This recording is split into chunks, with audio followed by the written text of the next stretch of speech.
Dans le cadre de mes missions de responsable du pôle partenariat de l'Académie, nous avons un travail de proximité avec l'entreprise, donc un lien fort avec donc le contexte école-entreprise.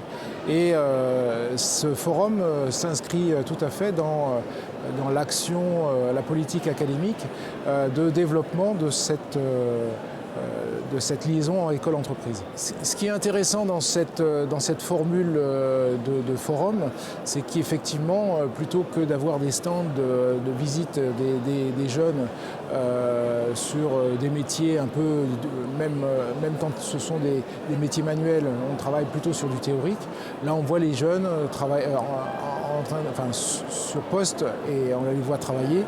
On les voit expliquer également le geste métier, éventuellement donner envie aux jeunes qui arrivent. J'ai l'habitude de dire planter la petite graine pour que les jeunes un peu plus tard, c'est pas au sortir de la classe de 4e qu'ils savent ce qu'ils vont faire, mais par contre ils sont capables en classe de terminale de faire une réelle orientation ou réorientation en fonction de ce qu'ils ont vu. Cette année, nous avons mis un axe assez fort sur la mixité des métiers, notamment sur les métiers du bâtiment où les jeunes filles pensent qu'il n'y a pas de débouchés et de possibilités d'emploi chez elles parce que le bâtiment, c'est le maçon qui monte les blocs. Mais avant de monter les blocs, il faut quand même qu'il y ait des dessinateurs, qu'il y ait des gens qui fassent des devis, etc. Et c'est des métiers très ouverts pour les filles. Donc c'est des métiers qui recrutent également, malgré la crise, le bâtiment repart, c'est cyclique. Donc la mixité, on l'a mise également sur certains métiers comme le transport, la logistique, où là également, avec tous les drives qui s'installent, il y a des possibilités pour faire des préparations de commandes. Et les filles, généralement, sont plus attentives dans la préparation de commandes que les garçons. Donc ça fonctionne bien là également pour l'embauche. Et également sur l'handicap, où il y a plusieurs stands qui parlent de l'handicap, justement pour que les jeunes qui peuvent se retrouver un jour en situation de handicap sachent qu'il y a des possibilités de trouver des formations et du travail tout en ayant les handicaps. Ces formations sont là pour donner les renseignements.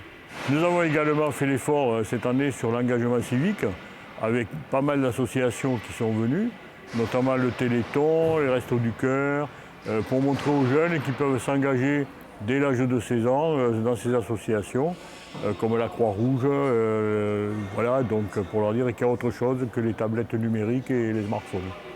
C'est la réalité au quotidien. La CPME, Languedoc-Roussillon, Confédération des petites et moyennes entreprises, est fière d'être partenaire de ce forum. Les 3 mots avenir, métier, passion représentent plein de sens pour les jeunes qui ont été présents aujourd'hui.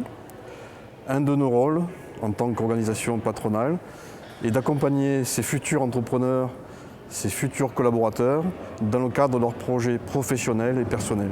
Et c'est pour ça que nous souhaitons que cet événement devienne un élément incontournable pour tout l'ensemble des équipes pédagogiques, des lycées, des collèges de la région de Perpignan. C'est la 3e édition d'Avenir Métier Passion. Quelques nouveautés cette année, puisqu'il y a eu un défilé des métiers, à la fois pour les jeunes qui sont passés dans les différents stands de métiers ce matin.